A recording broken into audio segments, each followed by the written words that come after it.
तमाम दर्शकों का आज के कार्यक्रम में बहुत बहुत स्वागत।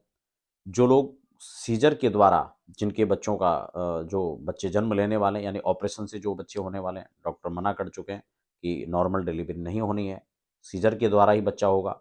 तो उन लोगों के लिए आज का कार्यक्रम खास है। हम लोग जनवरी से लेकर और दिसंबर जून तक के हम लोग जो है मुहूर्त आपको बताने वाले हैं। ऐसे समय में आप बच्चे के जन्म के लिए प्लान करें, जब वो बच्चे के लिए भी अच्छा हो और उनके माता-पिता के लिए भी अच्छा हो। उसके स्वास्थ्य, करियर, बच्चे को उन्हें विशेष राजयोग पड़े, ऐसे शुभ समय में बच्चे को जन्म दें। तो हम चर्चा को आगे बढ़ाएँ। नए दर्शक हैं तो चैनल को फटाफट सब्सक्राइब कर लीजिए, बेल आइकन प्रेस कर लीजिए क्योंकि यहाँ पर ऐसी ही अपडेट्स आपको मिलती रहेंगी, चाहे वो अध्यात्म की हो, ज्योतिष की हो, वास्तु की हो, तमाम चर्चा आपको मिलती रहेंगी। तो पंचांग मेरे सामने है।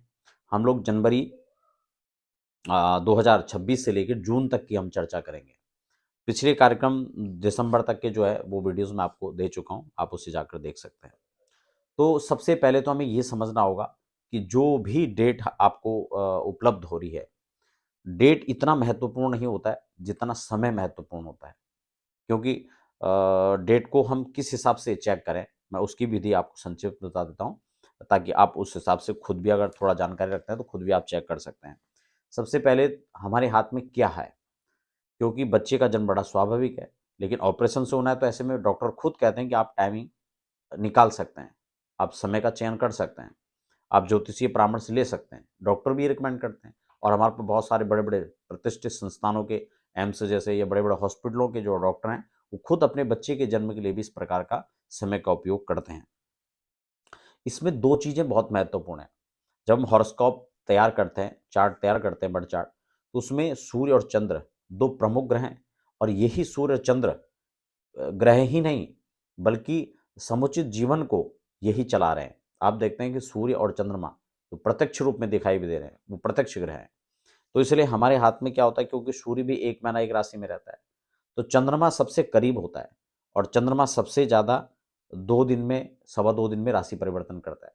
तो हमारे हाथ में सबसे पहले चंद्रमा ही होता है। उसके अलावा मूल नक्षत्र ना पड़े, कुछ ऐसे योग कुंडली के अंदर ना पड़े, उसको हमें चेक करना होता है। इसके अलावा बहुत सारी चीज़ें जो हमें इसमें चेक करनी चाहिए, लेकिन मूलतः हम इसको ज़रूर चेक करें। अब हम जब इस प्रकार से चंद्रमा की सिचुएशन के हिसाब से आपको मैं कुछ डेट्स हैं यहाँ पर रिकमेंड करने वाला हूँ। तो सबसे पहले हम अगर जनवरी के महीने में बात करें, तो आप 1 जनवरी को ले सकते हैं जब कृत्तिका और उसके बाद फिर 2 में रोहिणी आदि में जब चंद्रमा रहेंगे, बुध बृहस्पति को, ठीक है? 1 तारीख काफ़ी बेहतर है। उसके बाद 3 तारीख को मिथुन राशि के चंद्रमा रहेंगे, तब भी यहाँ पर ठीक रहेगा। उसके बाद 5 जनवरी 2026, उसके बाद और आगे चलते हैं, तो आपका 10 जनवरी, फिर 12, फिर आगे बीच में मूल आदि पड़ेंगे, तो ये सही नहीं है, ठीक है ना? नीच के चंद्रमा रहेंगे और आगे बढ़ लेते हैं। उसके बाद 19, फिर 20 जनवरी और आगे चलते हैं, पूर्वा भाद्रपद उत्तरभाद्र, ये ठीक है। उसके बाद जो है आपका 28 तारीख और फिर 31 तारीख। तो यानी जनवरी का प्लान करें 2026 के अंदर तो ये डेट है।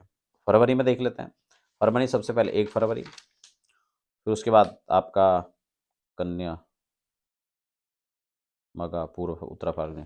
उसके बाद आपका सीधा जो है 9 फरवरी, नहीं, 7 चित्रा। हाँ, आपका 7 फरवरी यहाँ पर ठीक हो सकता है, चित्रा। और फिर उसके बाद 8 को भी यहाँ पर ठीक है ना, क्योंकि तुला पर चंद्रमा रहेंगे, फिर नीच के चंद्रमा हो जाएंगे। आगे चल करके फिर सीधा 15 को उत्तराषाढ़ा के अंदर, और 16 का भी आप इसमें चेक करके देख सकते हैं। उसके बाद फरवरी में हम आगे देखें तो आपका कुंभ, मीन, मेष, फिर यहाँ पर मीन। उसके बाद जो है इसको आप एक बार भरनी यानी 23 तारीख में भी चेक कर सकते हैं। और उसके बाद फिर जो है 24, फिर आपका 28 में ठीक है, पुनर्वसु के साथ फिर पुष्य नक्षत्र 1 तारीख को सही है, यानी 1 मार्च को, फरवरी के बाद 1 मार्च। और आगे बढ़ लेते हैं। उसके बाद 8 मार्च बीच में, क्योंकि कन्या में रहेंगे, कन्या के साथ इस समय राहु केतु का परिभ्रमण चल रहा है, तो तुला में आते ही हम यहाँ पर देखेंगे आपका 7 तारीख में जब चित्रा हो और जब 8 तारीख में स्वाति हो, तो दोनों में आप देख सकते हैं इसको, ठीक है। उसके बाद जो है सीधा 13 तारीख, फिर बीच में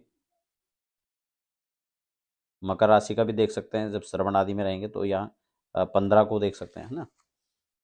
ठीक है, फिर उसके बाद दूसरा पंचांग स्टार्ट हो जाता है और देख लेते हैं आगे। हाँ, उसके बाद मार्च में 23 मार्च, 24 मार्च और 28 मार्च, तो मार्च का ये रहेगा। अप्रैल का चेक कर लेते हैं। अप्रैल में आपका सबसे पहले 4 अप्रैल, फिर आपका 10 और 11 अप्रैल, आगे बढ़ते हैं आपका 19 अप्रैल, 20 अप्रैल, फिर 24, फिर 30 अप्रैल।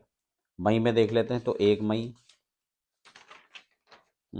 1 मई के बाद आपका सीधा 8 मई, फिर 9 मई, बीच में अश्विनी मूल आदि पढ़ रहे हैं, अमावस्या आदि है। इमरजेंसी में और भी मुहूर्त देखे जा सकते हैं, 17, 18 और 21 मई, फिर 24 मई, फिर आपका 28 और 29 मई। जून में देख लेते हैं।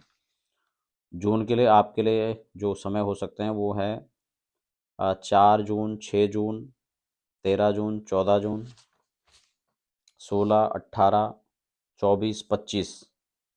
तो ये जो हैं जून के अंदर हो सकते हैं। तो इस प्रकार से आप इन तिथियों का लाभ ले सकते हैं।